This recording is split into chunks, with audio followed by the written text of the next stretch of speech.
ఓం శ్రీమాత్రే నమః. అందరికీ నమస్కారం అండి. స్వాగతం సుస్వాగతం మన ఛానల్కి.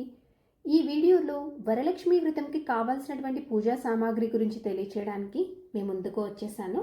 మన అందరికీ వరలక్ష్మి వ్రతంకి కావాల్సినటువంటి పూజా సామాగ్రి ఏమిటో తెలుసు కదండి. కాకపోతే ఒక్కొక్కసారి పని హడావిల్లో మనము కొన్ని వస్తువులని మర్చిపోతూ ఉంటాము. అందుకని పూజకి ఒక 2-3 రోజుల ముందుగానే అన్నీ తెచ్చుకొని ఒకసారి అన్నీ ఉన్నాయో లేదో చెక్ చేసుకుంటే మనం పూజ చేసుకునేటువంటి రోజున ఎటువంటి హడావిడి అనేది లేకుండా పూజ అనేది ప్రశాంతంగా చేసుకోవచ్చండి. అందుకోసమని ఇక్కడ నేను వీడియోలో తెలియజేసినటువంటి ఈ పూజా సామాగ్రి అన్నీ ఒకసారి ఉన్నాయో లేదో మీరు చెక్ చేసుకోవడానికి మీకు ఈ వీడియో అనేది ఉపయోగపడుతుంది అని నేను ఈ వీడియోతో మీ ముందుకు వచ్చేసాను. అలాగే వరలక్ష్మి వ్రతంకి కావాల్సినటువంటి ముఖ్యమైన పూజా సామాగ్రితో పాటు ఇంకా కొన్ని వస్తువులు తెచ్చుకొని అమ్మవారిని పూజించడం వలన అమ్మవారి కరుణా కటాక్షం అనేది పొందవచ్చు. మీకు ఒకవేళ అందుబాటులో ఉంటే అలాగే మీ శక్తి యుక్తి కొలది వీటిని తెచ్చుకొని పూజ అనేది చేసుకోవడానికి ప్రయత్నం చేయండి. అవి ఏమిటో కూడా నేను ఇక్కడ వీడియోలో తెలియజేస్తానండి. సో ఇంకా ఆలస్యం చేయకుండా వీడియోలోకి వెళ్ళి పూజా సామాగ్రి గురించి తెలుసుకుందామా. ముందుగా అమ్మవారి ఫోటో ఒకటి, ఇరువైపులా ఏనుగులు ఉండేలాగా చూసుకోండి. అమ్మవారు కూర్చొని ఉన్నటువంటి భంగిమలోనే ఉండాలండి, నిలుచొని ఉన్నది మాత్రం తెచ్చుకోకండి. ఆ తర్వాత చిన్న పీట లేదా ఆసనము అమ్మవారిని కలశస్థాపన అనేది ప్రతిష్టాపన చేసుకోవడానికి అలాగే మనం కూర్చొని పూజ చేసుకోవడానికి ఉపయోగపడుతుంది. బియ్యపిండి అండి, ముగ్గు వేసుకోవడానికి నైవేద్యం కోసము ఇంట్లో పట్టించింది వాడుకోవడానికి మాత్రమే ప్రయత్నం చేయండి. మీకు వీలైనంత వరకు, మీకు దొరకని పక్షంలో అప్పుడు షాప్లోంచి తెచ్చుకొని వాడుకోవడానికి ప్రయత్నం చేయండి. తర్వాత పెసరపప్పు ఒక 100 గ్రాములండి, వడపప్పు కోసము బెల్లం అండి. అమ్మవారికి పానకం అంటే చాలా ఇష్టము. అలాగే విఘ్నేశ్వరునికి నైవేద్యం కోసం కూడా మనకి కావాలి కాబట్టి బెల్లంని సిద్ధం చేసుకోండి. అలాగే పసుపు కొమ్ములండి, శుభానికి సూచికం కనుక అమ్మవారి దగ్గర పెట్టుకొని పూజ అనేది చేసుకుంటాం కాబట్టి ఈ పసుపు కొమ్ములని ఉపయోగిస్తాము. అలాగే పసుపు ఒక 50 నుంచి 100 గ్రాములు తీసుకోండి. అలాగే కుంకుమ ఒక 50 నుంచి 100 గ్రాములు అలా తీసుకోండి. కుంకుమార్చన అనేది చేసుకుంటాం కాబట్టి. గాజులు డజన్ అండి, అమ్మవారి దగ్గర పెట్టడం కోసము. అలాగే మీరు ముత్తైదులకు తాంబూలం ఇవ్వడం కోసము మీరు ఎంతమందికి ఇస్తారో దాని ప్రకారము మరో ఒక 2 డజన్లు అలా తెచ్చుకోండి. పూజ కోసం అయితే కనుక ఒక డజన్ అలా సరిపోతుంది. అలాగే చీర అండి, నలుపు రంగు కాకుండా మిగతా ఏ రంగులో ఉన్నటువంటి చీరనైనా ఎంచుకోండి. అలాగే మీకు ఒకవేళ చీరలో బ్లౌజ్ పీస్ ఉన్నా కానీ తప్పకుండా సపరేట్గా ఇంకొక బ్లౌజ్ పీస్ అనేది కూడా పెట్టుకోవాలి. అలాగే బ్లౌజ్ పీసులు 2, అమ్మవారికి ఒకటి, కలశం కోసం ఒకటి. అలాగే మీరు ముత్తైదులకి వాయనంలో ఇవ్వాలి అనుకుంటే కనుక మీరు ఎంతమందికి ఇస్తారో దాని ప్రకారము అన్ని మిగతా బ్లౌజ్ పీసులు అనేవి తెచ్చుకోవాలి.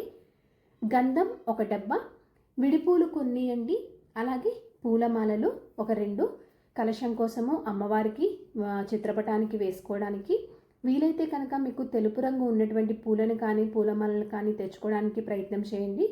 ఎందుకు అంటే అమ్మవారికి తెలుపు రంగు అంటే ఇష్టం కాబట్టి.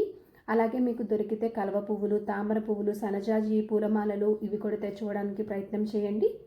తమలపాకులు ఒక 25 అండి, పూజలోకి అలాగే మనం తాంబూలంలో ఇవ్వడానికి ఉపయోగపడతాయి. వక్కలు ఒక 50 గ్రాములు, ఖర్జూరము 50 గ్రాములు, అగరబత్తులు ఒక ప్యాకెటు, చిల్లర డబ్బులు కొన్ని అండి. ఈ మధ్య పూజలో డ్రై ఫ్రూట్స్ని కూడా పెట్టి పూజ అనేది చేసుకుంటూ ఉంటున్నారు. మీకు ఒకవేళ వీలైతే మీ శక్తికి మేరకు అన్ని రకాల డ్రై ఫ్రూట్స్ అనేవి తెచ్చుకొని మీరు కూడా పూజ చేసుకునేటప్పుడు పూజలో పెట్టుకొని పూజ అనేది చేసుకోవడానికి ప్రయత్నం చేయండి. మామిడాకులు కొన్ని, అరటి పండ్లు ఒక డజన్ వరకు అలా తెచ్చుకోండి అమ్మవారికి. అలాగే నైవేద్యం కోసము, అలాగే మీకు తాంబూలం కోసం కూడా, అలాగే ముత్తైదువులకి వాయనం ఇవ్వడం కోసం కూడా. అలాగే మీరు ఏవైనా 5 రకాల పండ్లు అనేవి తెచ్చుకోండి. ఒక్కొక్క రకం చొప్పున 2 తీసుకొని అలా 5 రకాల పండ్లు అనేవి తెచ్చుకోవాలి. కలశం అండి, కలశం పెట్టుకోవడం కోసము చెంబు. అయితే ఈ కలశంలో ఏమేమి ద్రవ్యాలు వెయ్యాలి అనే విషయం గురించి ఇప్పుడు తెలుసుకుందాము. కలశంలో సగం వరకు నీళ్ళనేవి నింపి ఆ తర్వాత మంచి గంధము, కొంచెం పసుపు, కొంచెం కుంకుమ, అక్షింతలు, ఒక చిల్లర నాణము, పువ్వులు, అలాగే మామిడాకులు కానీ మీకు ఒకవేళ దొరికితే కనుక రావి, మర్రి, జువ్వి ఈ ఆకుల్ని కూడా వేసుకోండి. ఒకవేళ దొరకని పక్షంలో మామిడాకులు వేసుకున్నా సరిపోతుంది. పచ్చకర్పూరం అనేది తప్పకుండా వేసుకోవాలండి. ఒకవేళ మీ దగ్గర వీలైతే కనుక సుగంధ ద్రవ్యాలు ఉంటే వాటిని కూడా వేసుకోవచ్చు. కొబ్బరికాయలు 2 అండి, కలశం కోసం ఒకటి, అమ్మవారికి నైవేద్యం కోసం ఒకటి, పచ్చి శనగలు ఒక 1/4 కేజీ వరకు అలా తీసుకోండి. వీటిని ముందు రోజే రాత్రిపూట నానబెట్టుకోవాలి. అమ్మవారికి ముత్తైదులకి వాయనం ఇవ్వడం కోసము. అయితే ముందు రోజు స్నానం చేసిన అనంతరమే అప్పుడు నానబెట్టుకోవాలండి. ఈ పచ్చి శనగల్లో కూడా 2 రకాల శనగలు ఉంటాయి. మీరు పూజకి మాత్రం నల్ల శనగలు అంటే కొమ్ము శనగలు మాత్రమే ఉపయోగించాలి. ఇవి మాత్రమే లక్ష్మీదేవి పూజకు శ్రేయస్కరము. కాబోలి శనగల్ని ఎట్టి పరిస్థితుల్లోనూ ఉపయోగించకండి. అరిటాకులు, విస్తరాకులు కొన్ని, అలాగే బియ్యం 1 కేజీ వరకు అలా తీసుకోండి. అలాగే అక్షింతలు అండి. ఈ అక్షింతలని ఎలా సిద్ధం చేసుకోవాలి అంటే కొంచెం బియ్యంలోకి చిటికెడు పసుపు, నెయ్యి వేసి కలిపి తయారు చేసుకోండి. వాటర్ అలా మాత్రం వేయకూడదండి. అలాగే నెయ్యి కూడా ఇంట్లో వాడేటువంటి నెయ్యి కాకుండా ప్రత్యేకంగా అమ్మవారి కోసం మాత్రమే తెచ్చుకునేటువంటి లేదా పూజల కోసం ఉపయోగించేటువంటి నెయ్యి వేసుకొని తయారు చేసుకోండి. తెల్లదారము తోరణాల కోసము ఏవైనా తీపి పదార్థాలండి, మీ శక్తికి మేరకు ఏవైనా తీపి పదార్థాలు అనేవి కూడా తెచ్చుకోండి. అలాగే 9 రకాల నైవేద్యాలు కానీ, లేదా మీ శక్తికి మేరకు మీకు 9 చేయడం కుదరదు అనుకుంటే 5 కానీ, లేదా 3 కానీ, లేదా అవి కూడా చేయలేము అన్ని కూడా అనుకుంటే కనీసము ఒక రకమైన క్షీర అన్నమునైనా తయారు చేసి అమ్మవారికి నైవేద్యంగా సమర్పించుకోవాలి. ఆవు పాలు ఒక 20 ml వరకు తీసుకోవాలండి. ఆవు పాలు ఉంటేనే పెట్టండి, లేకపోతే లేదు. గేదె పాలు మాత్రం ఎట్టి పరిస్థితుల్లోనూ పెట్టకండి. అసలు నిజానికి నైవేద్యాలలో కూడా ఆవు పాలతోటి చేసుకోవాలి. కాకపోతే ఇప్పుడున్న ప్రస్తుత కాలంలో మనకి ఆవు పాలు అనేవి దొరకటం లేదు కాబట్టి కనీసం కొన్ని ఆవు పాలను ఉపయోగించి మిగతావి గేదె పాలు పోసుకొని నైవేద్యాలు అనేవి చేసుకోవచ్చు. కానీ పంచామృతంలోకి మాత్రము ఎట్టి పరిస్థితుల్లోనూ ఆవు పాలను మాత్రమే ఉపయోగించడానికి ప్రయత్నం చేయండి.